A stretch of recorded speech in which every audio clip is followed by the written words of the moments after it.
Welcome to the highlights of the second final in this Benson Hedges World Series between Australia and the West Indies. This one at the MCG, and there will be a crowd of around about 70 to 80,000 here late in the day. The teams announced for this particular match, with West Indies one up in the series, having won at the SCG. Border, Taylor, Boone, Jones, the two Wars, Healy, Matthews, Doddermate, Rifle, McDermott and Martin, 12th man, will be doing the job for Australia. And for the West Indies, they've gone in with that same strong side: Richie Richardson, then Haynes, Lara, Simmons, Hooper, Logie, Murray, Bishop, Benjamin. Tony Gregg reported from the centre that conditions were excellent, temperature around about 24, 25 degrees, and the pitch bone hard. He said there'd be a lot of bounce there once the quicker bowlers got onto it. We join it now in the first over. It's none for three. Ian Bishop is the bowler, and your commentators Tony Gregg and Bill Laurie. Bishop again, Taylor. Oh, good shot. That was short and outside off stump. Bad delivery. Taylor onto it. He's hit it right into the gap.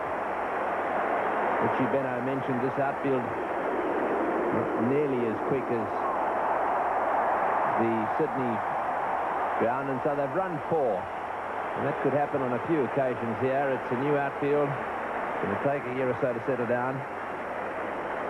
This may force a change, this poor start by Bishop.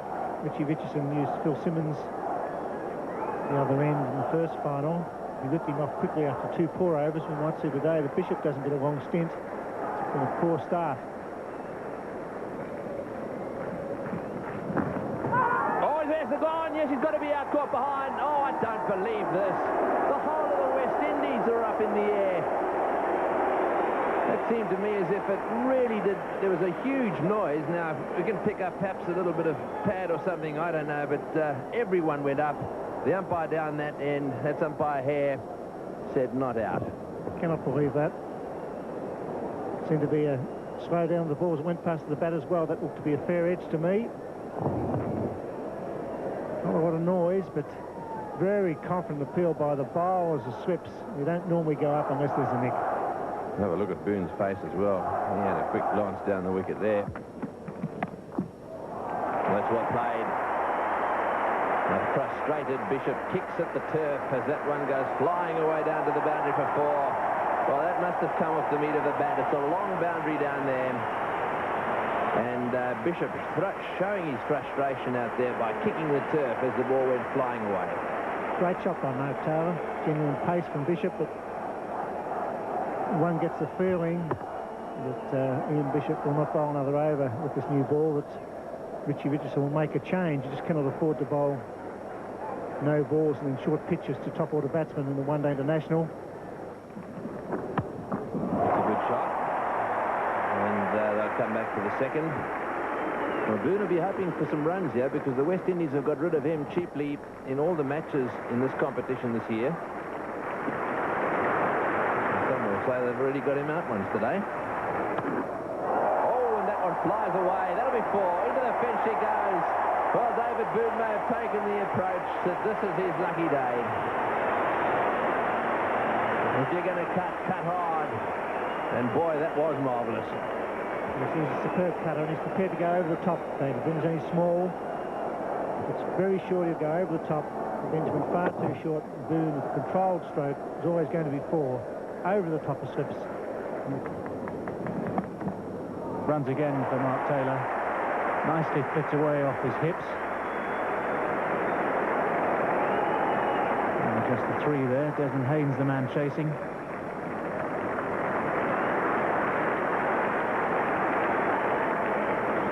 None for 35, and the next man in for Australia is listed to be Dean Jones.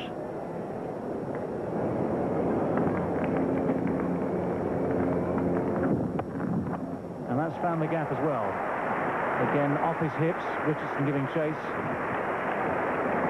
Turning, looking for three, decide against it.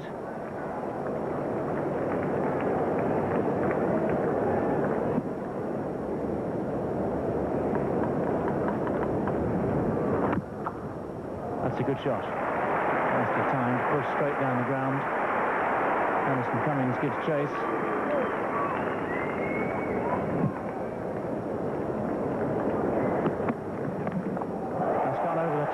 Nicely hit by David Boone. Won't go to the boundary, and Anderson Cummins has a lot of ground to make from long leg to pick it up. Mr. Boone, deciding that the aerial route is going to be more productive at this stage. Ambrose just straying in direction for once.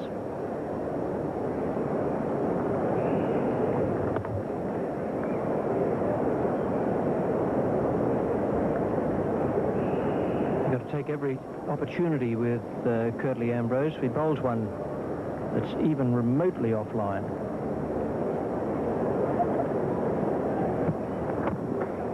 That's a good shot. Again, playing very straight down the ground. No great power. Still finding the gap there past the bowler.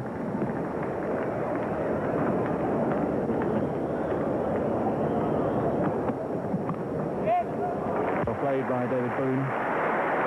Just adjusting there and guiding the ball down to the third man. It's the 50 partnership for Boone and Taylor.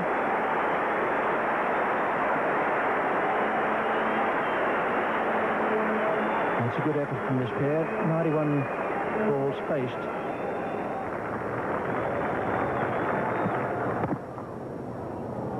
There's trouble here for the Australians. No one at home for the West Indies, but he's hit middle stump.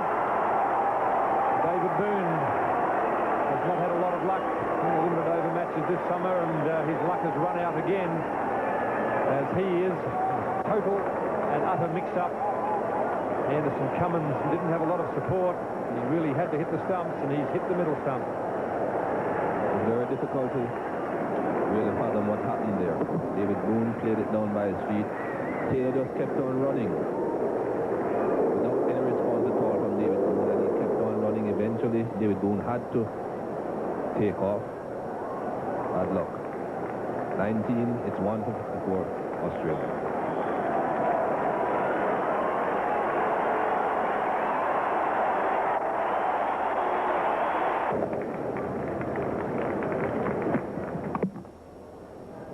Again, the non-striker wanted to run on. What a good piece of backing up by Richie Richardson. It was a hard throw from Desmond Haynes.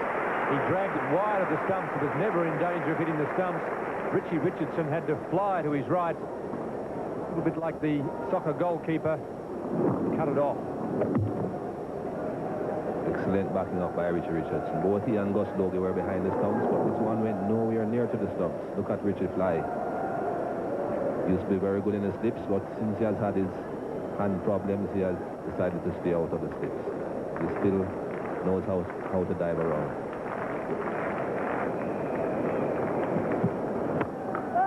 Dean Jones hits one straight down the ground. It may not go. The outfield not quite as fast here as it was at the SCG. Kenneth Benjamin is the fielder. And Gorder was very quick to inform Richie Richardson that he would bat on winning the toss. He'll be pretty happy with the start that Australia has got. It's a disappointment, I think, for the West Indians and Richie Richardson. I would have thought that maybe 2 or 3 wickets they could have taken early. There was a bit of bounce with the bowlers here today, and while the ball was new, they would have fancied their chances, but it wasn't to be. That's a good delivery there from Anderson Cummins, and that just indicates some of the bounce that is in this wicket at the MCG today. That's in the air. It could be trouble here for Mark Taylor. Curtly Ambrose has a very good pair of hands. The frustration has built up to such a degree that Mark Taylor has tried to manufacture a shot. Unfortunately, he got it no further than the safe hands of Curtly Ambrose. Well, on this occasion, the ball did go through at a normal pace.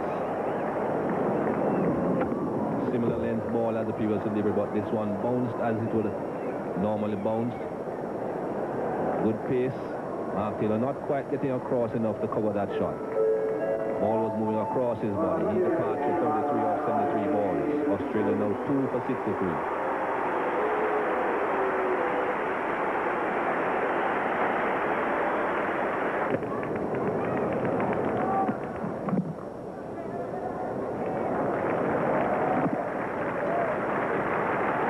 Running in one sense from Steve Waugh. Very quick to set off the single. Actually ran straight down the pitch, which is not really allowed. Umpires are encouraged to keep the batsman off the wicket. Now that really is something which a lot of umpires would take great exception to.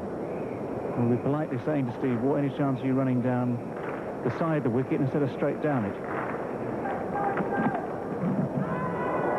Big shout, and Dean Jones has been given by Cole Timmins. He seemed to be more interested in taking off for the run, Dean Jones. And he's got an edge to it. Junior Murray has taken a comfortable catch.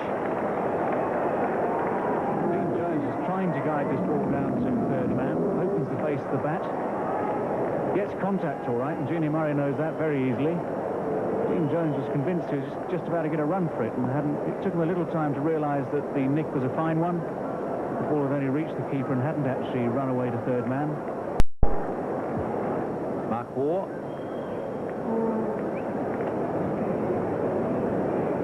It was a well-directed ball from Ian Bishop.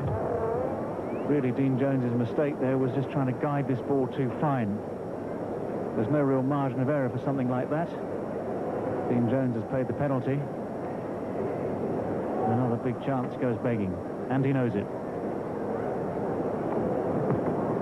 2 for 5, 3.4 overs, Ian Bishop, in this second spell.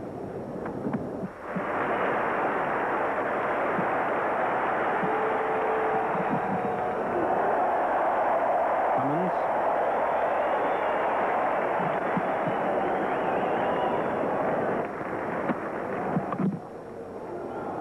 There's trouble again. Mark Waugh put himself under pressure, and he's gone again. This is unbelievable. Mark Waugh wanted the single. Steve didn't respond. Gus Logie, who's been a great addition to the fielding side for the West Indies, has raced in, picked it up, and thrown the stumps down at the bowler's end. You know, when we play these back in years to come, people are not going to believe it. 5 run-outs for Mark Waugh. Gus Logie did wonderfully well there. Just got the outside of the stump. Must have been very, very close. And by Timmins, and it's 4 for 7.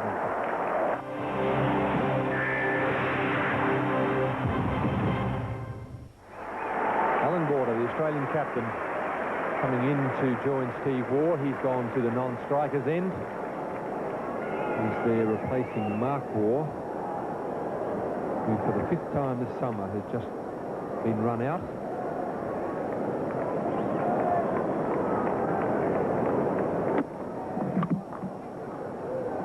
Four times in the World Series matches. On a number of occasions he's been batting with his brother Steve. This is one they'll both remember.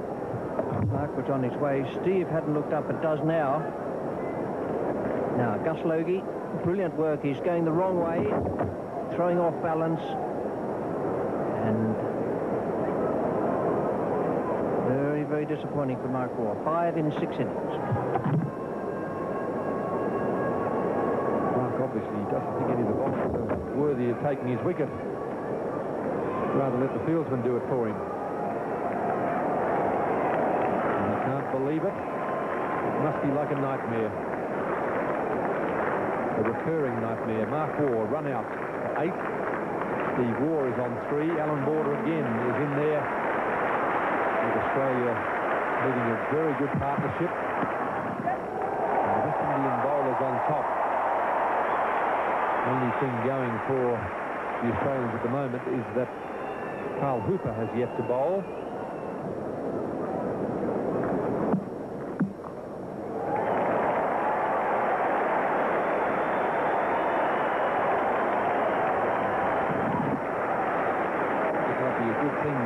Steve and Mark Waugh aren't living together these days. I'm not sure whether there'd be a lot of conversation in the household. Mark seems to be on the receiving end. That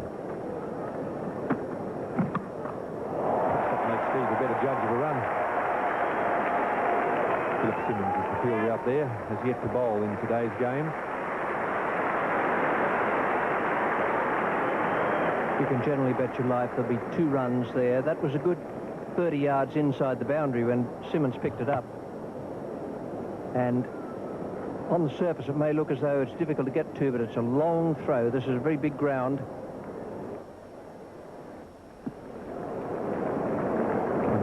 final 8 overs. 1 for 14 for him. Alan Border just finding the gap in the outfield wide enough to get 2 runs. Cummins is the fielder down there. And Border, very experienced player. He knows what's required of him. He knows he can't afford to take too many risks, but he's also got to score some runs. Push it for 2 here as well. Steve Waugh is very quick. Cummins has a long way to get in off the boundary.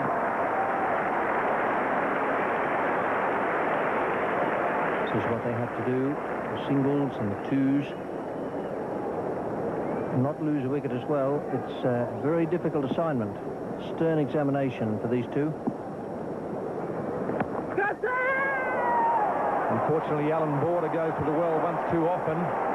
Didn't do it quite as positively as he did on the first 2 deliveries. Carl Hooper changed the pace and the length on him, and Alan Border has got a very nearly a leading edge and a simple caught and bowled chance to Carl Hooper, and that's a body blow for Australia. They're not playing with any confidence, the Australians, and that is a leading edge. On the comparison with that, the West Indies are playing with every bit of confidence they should be. They're handling it well. 5 for 94, Australia. Ian Healy is the new batsman. Australia are in trouble here at the MCG. It was beautifully bowled by Hooper.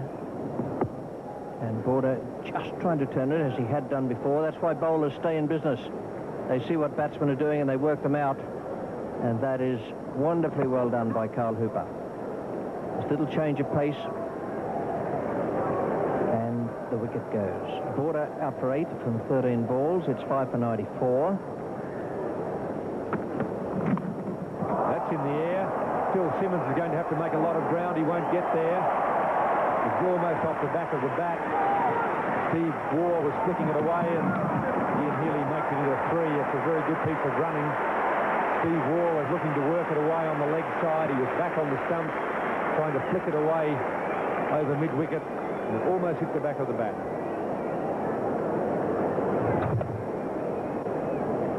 No one was quite certain where that was going. For a moment or two, it looked as though Simmons might get there. He was a bit slow to start, and the outfield, which is in relatively good condition. Almost 100 now. After Matthews, it's Stoddard, Rafter and McDermott.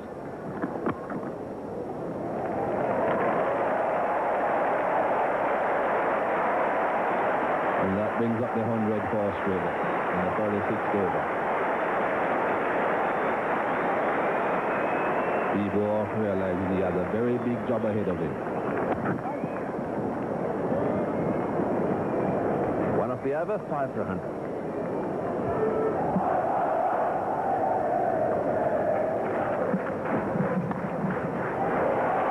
They'll be looking for 2 here, and I'll get them 2.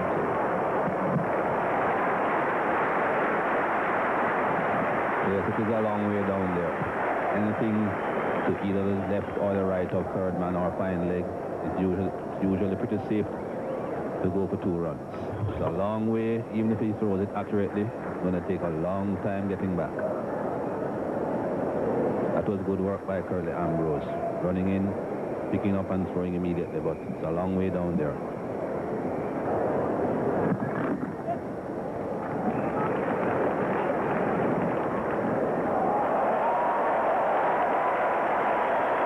Stoppy feeling there. Ian Bishop coming in quickly, trying to prevent the 2 just slipping through his hands.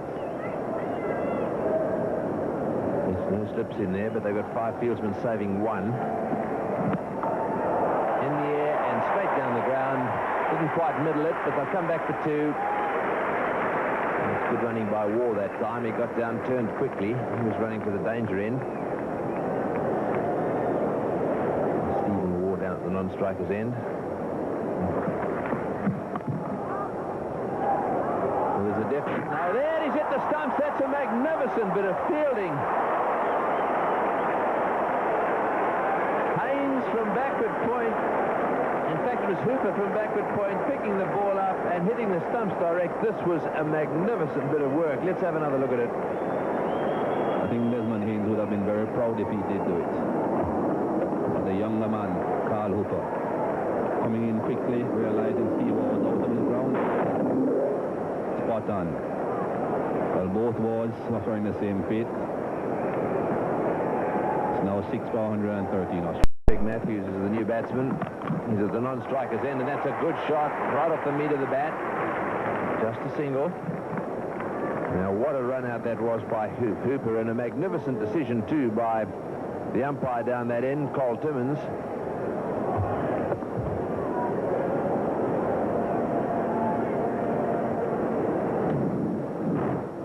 Yes, very good decision that. It's not very easy to see those runouts, but that one, very good decision. Yes, we give them a bit of stick when they get it wrong, and it's very important we pat them on the back when they get it right, and that was an outstanding decision.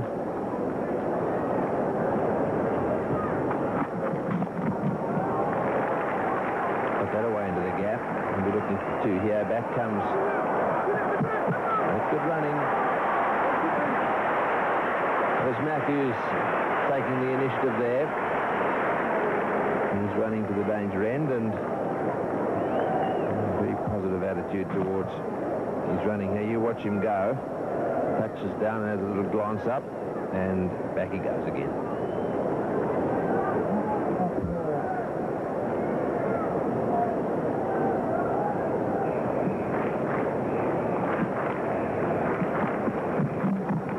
In the air, and what a good catch.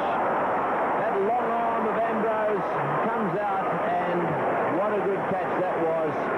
Don't forget, he's following through, had to gather himself, move left, and that's the end of Healy. Again, a little bit of a front edge there, I think. Try to turn the ball away on the leg side, and good catch this from Ambrose. Ambrose could be excused for looking onto the onside for that ball. That's where Healy was trying to play it. But he's kept his eyes on it and caught it quite comfortably. It's now 7 for 133 Australia. Tony Dodemaide is the new batsman. And Greg Matthews has walked off the way back to the dressing room to have a chat to him. The West Indians really applying the screws here at the Melbourne Cricket Ground. Some good bowling, some superb fielding. To Matthews, a single down to long on to bring Dodemaide on strike, and the tail will have to scramble another 30 or 40 runs here with 7 overs to go. It's a difficult ask. 7 for 133. Matthews 10, Dodemaide face the ball. Dodemaide's gone, caught behind. The perfect line from Curly Ambrose. What a beautiful bowler. A tentative push by Dodemaide, but the line was spot on. It's just a faint edge, but that's all you need. Curly Ambrose really is a magnificent bowler. He was the man responsible for turning the game the other night in Sydney, and on that occasion, just the slightest of leg cutters, just enough to clip the edge. Junior Murray quite happy to take those all night. It's 8 for 137. With a strike rate of 80, an average of 29, the highest score of 23 not out, joins Greg Matthews because Dodemaide was caught behind. Almost the perfect ball to a thrower or a batsman. Pitched roundabout up stump and held it to line, maybe went away. Dodemaide pushing at the ball, got a touch, and Murray took the catch. Plenty of bounce there for Ambrose as well. Lovely shot there. You could just see the ball moving off the edge of the bat. Pretty sight for Ambrose. Not so pleasant for Tony Dodemaide. Lara and Rogie in the circle. That's gone, Dart short. Races through. Well, that's a four. That's the fourth boundary, the first since the third over. 8 for 143.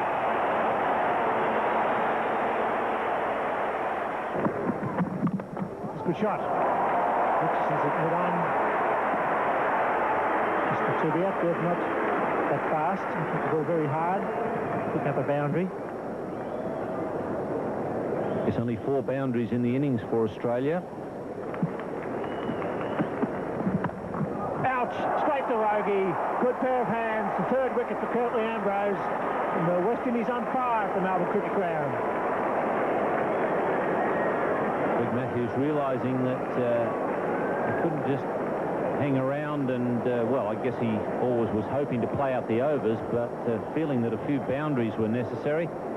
Disappointed there, I think, mainly because he felt he hit the ball pretty well, but he hit it straight to Gus Logie. That was the reason why he tossed the head back when he had a look at the big scoreboard replay. Australia 9 for 146.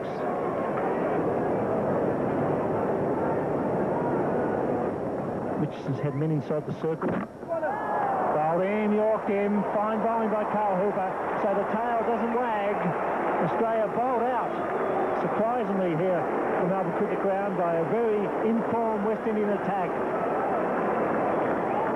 Craig McDermott probably looking to jam down that Yorker as a leg, gets over the top of the top stump as it drifts away. A very good bowling performance by the West Indies and backed up by their fieldsmen. Yes, a very confident and competent West Indies side.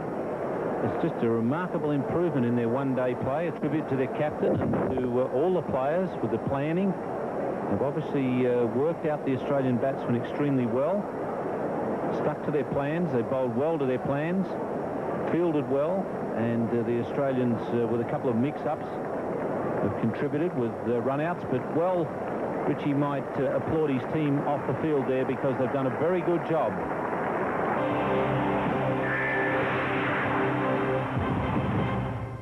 The Australian innings, the final card, 147 and only 47.3 overs used up, with a top score of 33 for Mark Taylor, 25 for Steve Waugh, 16 and 15 for Ian Healy and Greg Matthews. But the Australians, after their fast start, could never really get away from the West Indians. The bowling figures for the West Indies just shows what a terrific job they did. Ambrose, once again the star, 10 overs, no maiden, and 3 for 26. 2 for 28 for Carl Hooper, came in just at the right time with 2 wickets.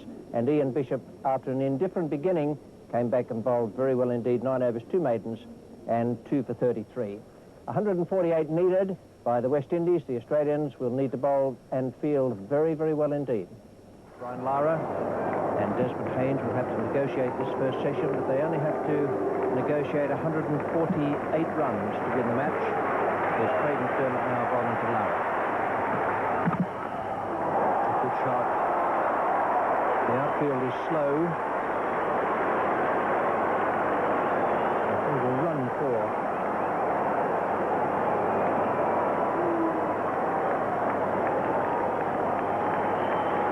So that was a beautifully struck boundary, all run by Brian Lara.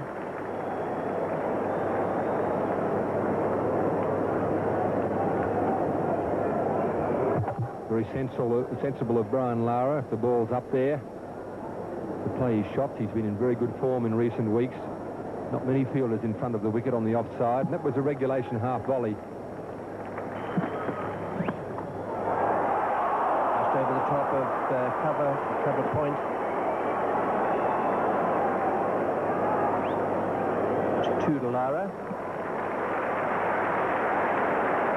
He's not mucking around out there. 6 so far from McDermott's over.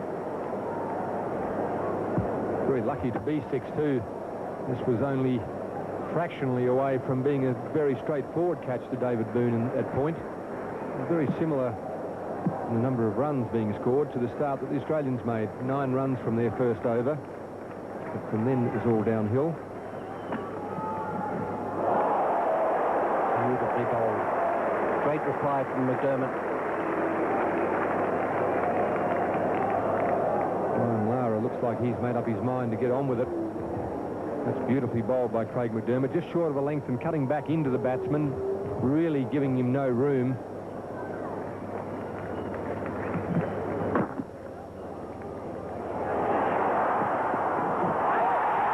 Beautiful. Brilliant. What a magnificent piece of fielding. Haynes called for the signal. Lara was through, and then Haynes just turned around. I think we'll see on the replay as Matthews' throw came whizzing in from behind square leg. Well, I must admit that when Greg Matthews picked the ball up, I thought his best chance of a run out was at the batting end. Had he thrown there, I think Brian Lara was in trouble. Desmond Haynes, as Richie so rightly called, Didn't think he was going to the danger end. He had a look over his shoulder and got the biggest fright of his life when he saw the ball coming. The bigger was in, so he's gone for naught. And Australia have got the first wicket, the one they needed to start the ball rolling, 1 for 8.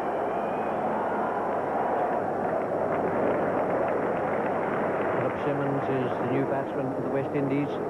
Comes in with the total at 1 for 7.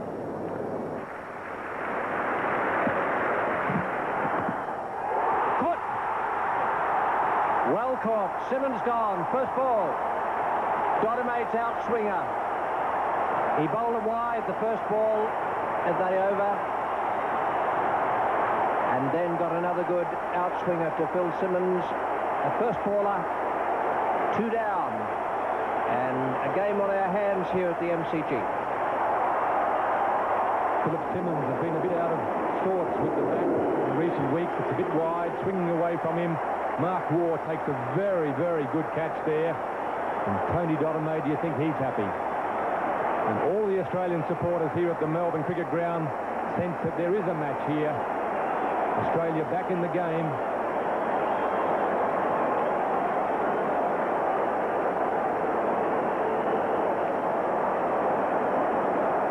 Two for 8.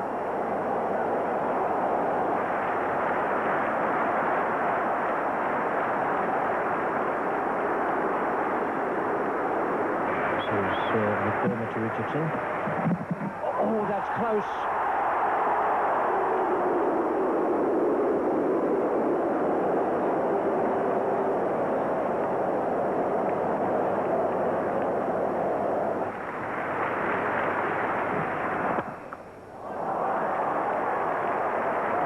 Brian Lara has just crashed a ball from Tony Dodemade straight down the ground here at the MCG, but the West Indies have lost 2 wickets in making those 18 runs. Good shot. The outfield is quite slow here at the MCG. It's understandable because it's only been re-turfed this summer.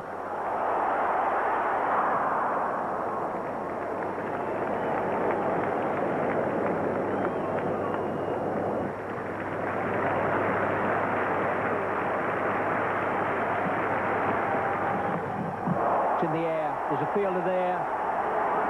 He has got it. Dodemade, McDermott has picked up the wicket of Richie Richardson. Paul Rifle it is down at deep fine leg.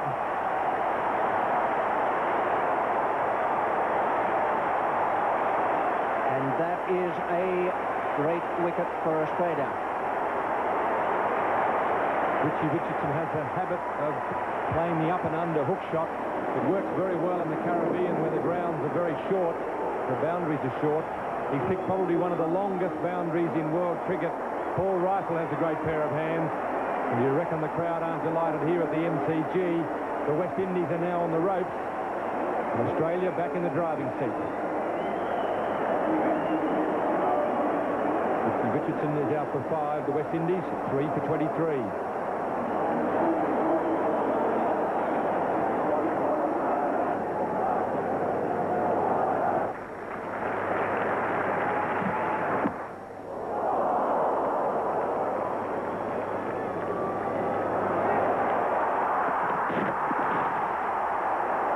The crowd in the background, but Cooper judged it perfectly.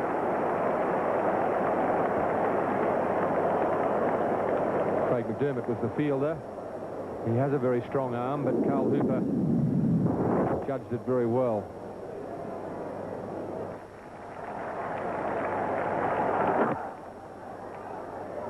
Greg Matthews, and that's the 50 up for the West Indies, so they've got the target for them down below 100. Good shot, the full shot, just a fraction short from onto the back foot. It's a long boundary, that's 90 metres out there. Always a danger of running it going for the 4th here. They're going to test out Waugh, are they? They're coming back. The bowler receives the throw. That's 4 all 1. I'm not sure why Steve Waugh ignored Alan Border there for the short throw. For the very next ball, Phil Simmons fell to Mark Waugh at second slip. Yes, the whole ground came out of their seats when he caught this one, and I tell you, that is a good catch too, because it went very, very quickly, and wasn't he happy? Dottermaid dancing down the wicket there, but a good catch by Mark Ward. Beautiful evening, then about 20 degrees, all right, southerly. Lara drives beautifully, he does find the gaps. Dottermaid coming from a wideish deep cover, 2 runs. Owen Border won the toss today and batted. It wasn't a good batting performance. Good start by Boone and Taylor. They put on 54, but after then it's a collapse. Yes, Benjamin didn't get a wicket there, but he bowled very well, very, very tightly. Matthews dives, this time it's through, big effort. It's running down towards the southern stand. They may take him on here. As Carl Hooper comes back, that's good running. 4 all run. So I think he was a little optimistic going for that one. And there are times when the fancy dive is not the order of the day.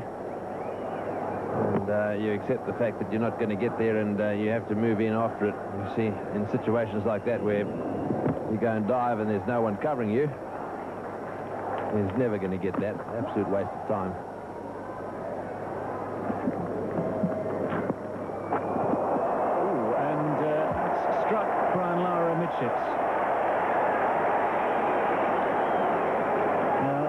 Will be called a dead ball. While the batsman is on the ground in pain, the umpire is obliged to call dead ball, and the fielders may take no further action.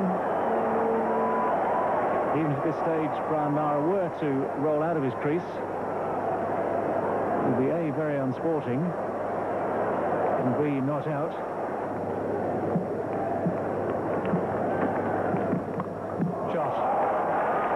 Nicely played by Carl Hooper. He's hit that very well indeed. High over square leg.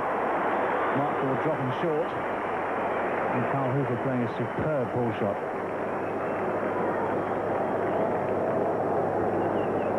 Good positioning in Carl Hooper there. His footwork was good. He's batting just outside the crease.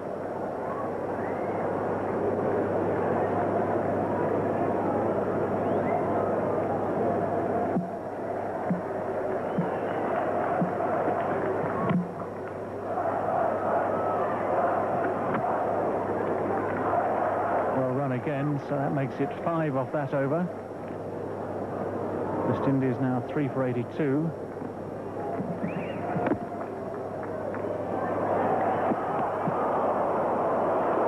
Lara's done his knee by the look of it. I doubt if it's the ball. It might have got him and deadened the knee, or it might be a recurrence of the knee problem he's had all the way through the summer. The fact that he's inclined to grin about it indicates that it could well be the ball hitting him. Just a moment's indecision with the run. And that's contact with the ball. Just as the pad slid forward there, it exposed the knee completely to the ball coming across from the throw. Runs there. Hasn't quite timed that probably. Paul Rifle is after it. And Lara's legs recovered sufficiently to take him to 3 more runs and past the 50 mark. He's played very well again, Brian Lara. Acknowledges the applause of the crowd and, of course, of his teammates, who'll be very grateful to see him keep such a cool head to lead the way for the West Indies in their attempt to reach this target of 148. That's 51 runs off 90 balls. Not as quick as many of Brian Lara's innings, but at this stage looking like one of the most useful. 4 runs again this time. Carl Hooper not quite hitting the ball as sweetly as in the previous over. It's still going to go for 4. Mark Ward cannot afford to keep dropping short like this. Carl Hooper has sized up Mark Ward. He knows exactly what's coming. He likes the pace of those bouncers, and they're just free runs for him. If he's going to drop it short in that fashion, it needs to be a bit further outside off stump.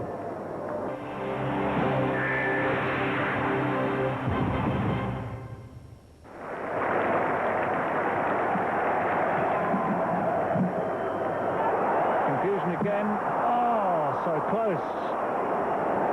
Alan Border, normally so deadly throwing overarm, decided to take the underarm option.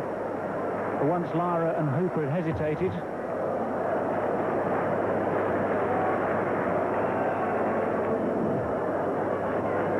Missed by a whisker, and the batsman was out by one as well.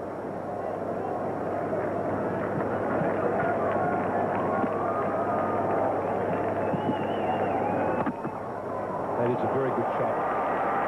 Brian Lara is very good square of the wicket on the offside.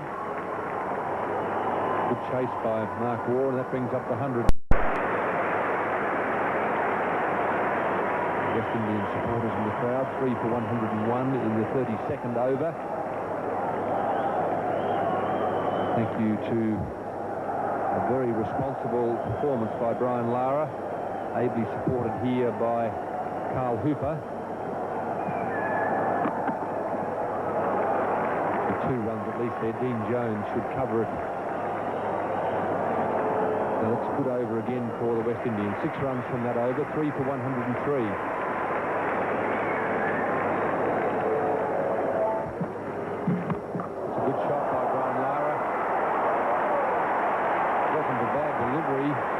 Overly short, but Brian Lara was onto that very quickly. He hit that about 20 yards in front of square leg.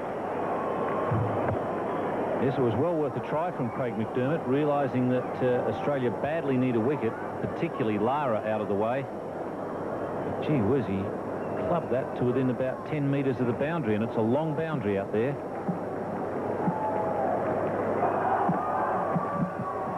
The back of the bat, and he's on his way back into the pavilion now. Craig McDermott has made the breakthrough that Australia were looking for. They could have used it a few overs ago. Mark Waugh takes quite a comfortable catch in the wide slip position.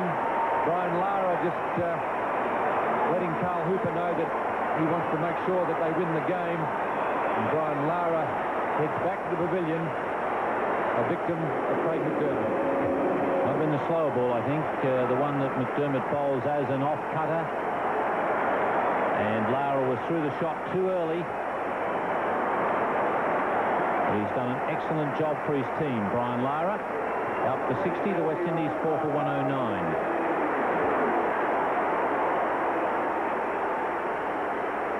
Gus Logie at the age of 32 after 146 international limited over matches comes to the wicket. Vast reservoir of experience to join Carl Hooper and try and get the West Indies home. Carl Hooper's hit it in the air. There's a fieldsman out there. Can he get there? A desperate attempt. Tony Dottermaid knew that he just had to take a catch if he could. There was no point bailing out. Unfortunately, I think he got stuck on the launching pad. The outfield's still fairly soft. It's firmed a lot since the test match. But it's really hard to sprint quickly.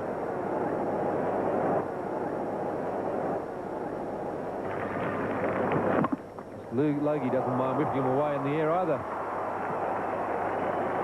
A bit of a gambling streak in Gus Logie, I believe.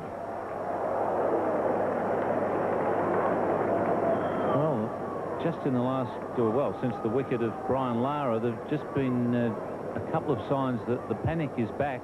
We saw the West Indies lose a game they should never have lost against the Australians here a few weeks ago, and they did it by panicking.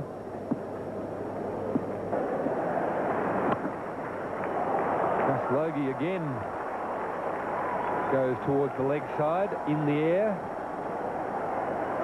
Did that in Sydney on the weekend with some success, and he's continuing it on here tonight. Frustrating Greg Matthews a little.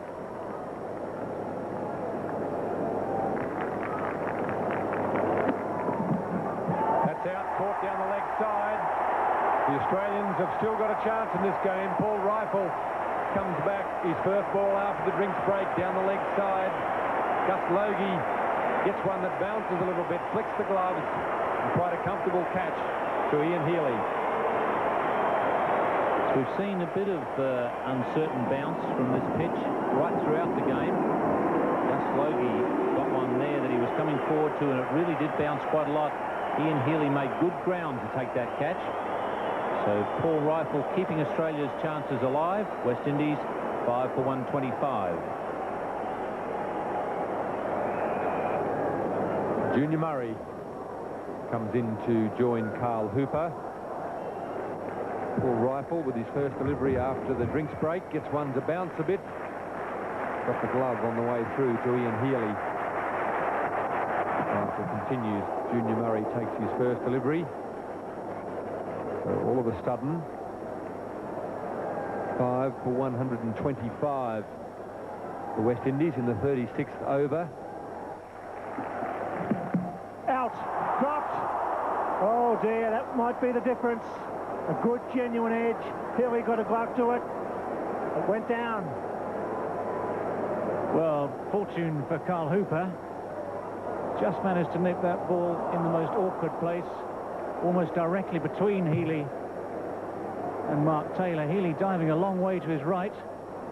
Taylor wouldn't have had quite so far to go to his left. Looked as though he was about to try and get two hands on it. Carl Hooper just opening the face of the bat. And that's a crucial chance for Australia.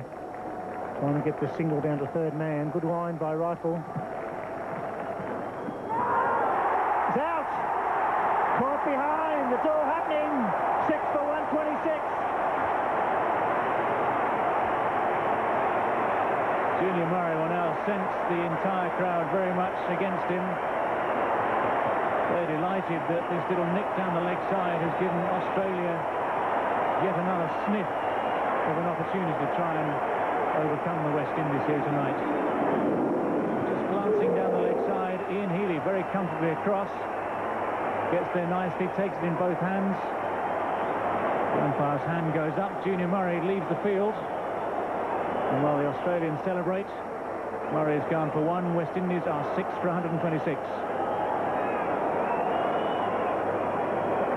Ian Bishop taking guard. Umpire Darryl Hare. The pressure here is fantastic. As a spectator, I'm not sure what it's like as a well-ordered batsman. Dodemaide picks up his second wicket. The crowd chanting. It's not for a shot. Good line, good length. Dodemaide and Rifle doing a great job. It's a good shot that breaks the shackles. Very important. He should go for three here. Ian Bishop, big man, coming back. Got to go hard. He does, and that gives Carl Hooper the strike. That's the end for Paul Rifle. 1 for 21 off 10. It's 6 for 129.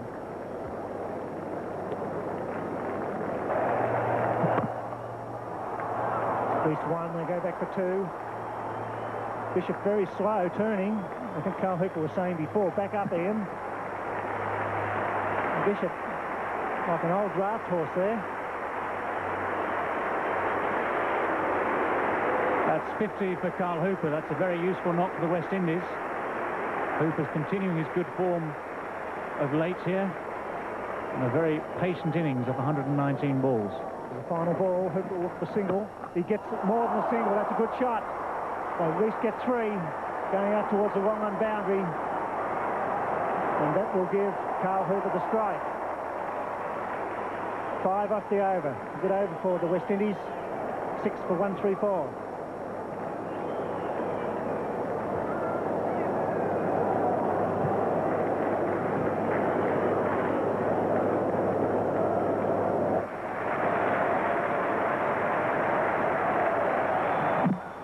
Let's go for 4. It's going all the way. Variable runs, maybe leg buys. There was some bat there. The call was leg buys. All the more poignant with so few runs to play with. Ray McDermott just erring slightly in his line. Gave Ian Bishop the chance just to flick this or attempt to flick it away with a bat. Gets a bit of a heel on it. And it races away down to the long leg boundary. Really proves just how little margin there is to work with.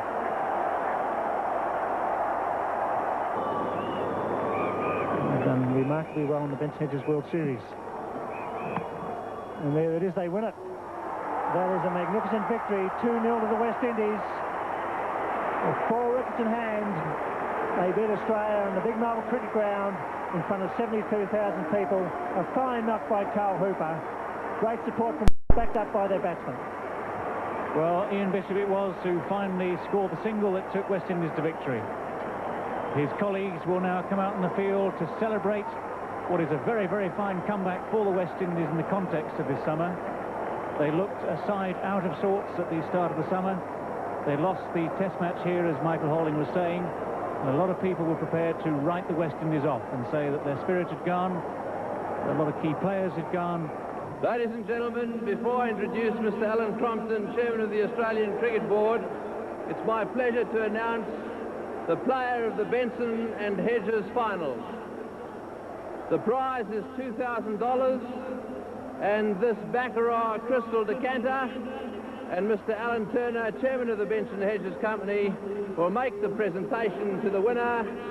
The winner is Curtly Ambrose.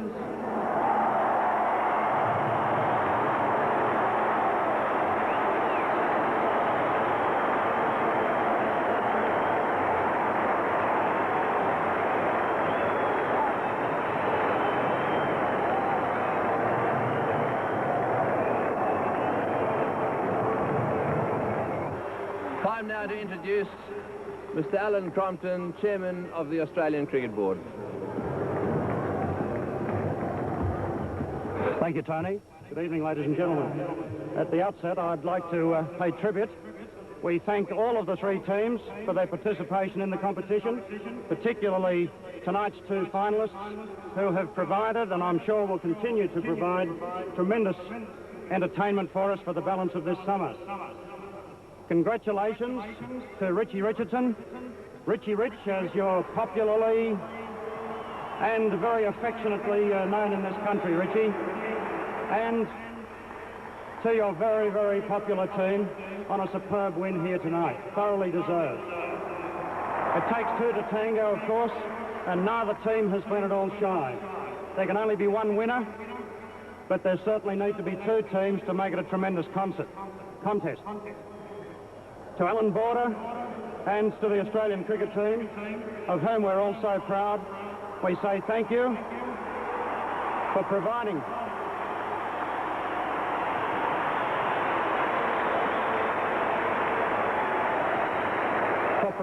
to us the enjoyment of a tremendous contest that we've had throughout the summer, and particularly in the finals series. It's my pleasure now to invite to the microphone Alan Border to receive the Australian team's share of the Benson and Hedges prize money.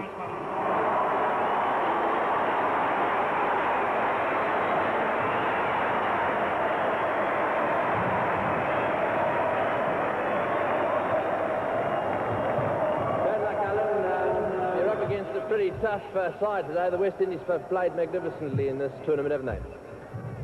Well, right throughout the tournament, and particularly in the last two games, they really hit their straps at the right time. Their bowling was absolutely superb. Their batting came together at the right time, so we've just been quite simply beaten by the better team. Well, it's now time to introduce Mr. Alan Turner, former opening batsman for Australia, and now Chairman of the Benson and Hedges Company. Mr. Turner. Thank you very much, Tony. I think you'll all agree it was a wonderful series. To you, Alan Border, and your team, in defeat you were most gallant. To you, Richie Richardson, and your team, a fantastic victory. And also to those players of the Pakistan team not here tonight, we also thank them for providing what has really been a truly wonderful and memorable tournament. Without any further ado, I'd like to invite Richie Richardson up here to claim his winner's cheque.